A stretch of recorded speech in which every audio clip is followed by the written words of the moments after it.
ఒకానొక అందమైన గ్రామంలో అలోక అనే అమ్మాయి ఉండేది. ఆ గ్రామంలోని ప్రతి ఒక్కరి దగ్గర ఒక ప్రత్యేకమైన హృదయదీపం ఉంటుంది. ఆ దీపం వారి ఆలోచనలను బట్టి వెలుగుతుంటుంది.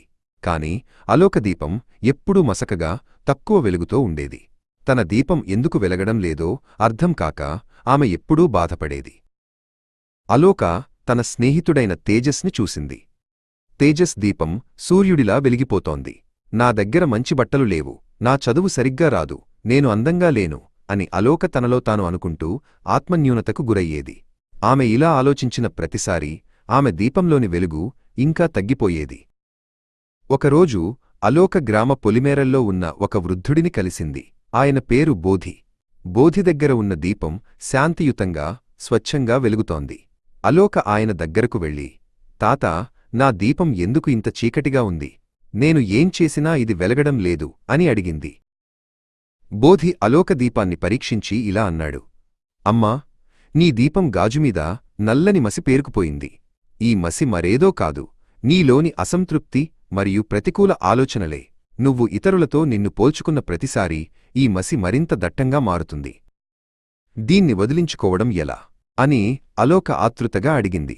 బోధి చిరునవ్వుతో, దీనికి కృతజ్ఞత అనే మంత్రం కావాలి. నీకు లేనివాటి గురించి ఆలోచించడం మానేసి నీకు ఉన్న సౌకర్యాల గురించి ఆలోచించు. ప్రతి చిన్న విషయానికి కృతజ్ఞత చెప్పుకో, అప్పుడు ఈ మసి మాయమవుతుంది అని చెప్పాడు. అలోక కళ్ళు మూసుకుని ఆలోచించడం మొదలుపెట్టింది. నాకు ఉండటానికి ఒక ఇల్లు ఉంది, దానికి కృతజ్ఞతలు. నాకు నడవడానికి కాళ్ళు ఉన్నాయి, దానికి కృతజ్ఞతలు. ఈ అందమైన ప్రకృతిని చూడటానికి కళ్ళు ఉన్నాయి, ధన్యవాదాలు అని మనసులో అనుకుంది. ఆమె కృతజ్ఞత చెప్పుకుంటున్న కొద్దీ ఆమె దీపం లోపల వెలుగు పెరగడం మొదలైంది.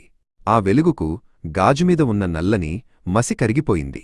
ప్రతికూల ఆలోచనలు అనే చీకటి కృతజ్ఞత అనే వెలుగు ముందు నిలవలేకపోయింది. అలోక ముఖంలో అద్భుతమైన తేజస్సు వచ్చింది. బోధి ఆమె దగ్గరకు వచ్చి, చూశావా అమ్మా, నీలోనే అపారమైన శక్తి ఉంది. ప్రతికూలత చీకటిలాంటిది, అది కేవలం వెలుగులేని స్థితి మాత్రమే. నువ్వు కృతజ్ఞతతో వెలుగును నింపినప్పుడు చీకటికి తావుండదు. ఈ ప్రపంచాన్ని నీ వెలుగుతో నింపు అని దీవించాడు. అలోక తిరిగి గ్రామానికి వెళ్తుండగా దారిలో నవీన్ అనే చిన్న అబ్బాయి ఏడుస్తూ కనిపించాడు. అతని దీపం పూర్తిగా ఆరిపోయింది. అలోక అతని దగ్గరకు వెళ్ళి, ఎందుకు ఏడుస్తున్నావు అని అడిగింది. నవీన్, నా దగ్గర బొమ్మలు లేవు అని బాధపడ్డాడు. అలోక అతనికి కృతజ్ఞత గురించి చెప్పింది. అలోక చెప్పిన మాటలతో నవీన్ ముఖం వెలిగింది. వారిద్దరి దీపాలు ఇప్పుడు గ్రామాన్నంతట్నీ ప్రకాశింపజేస్తున్నాయి.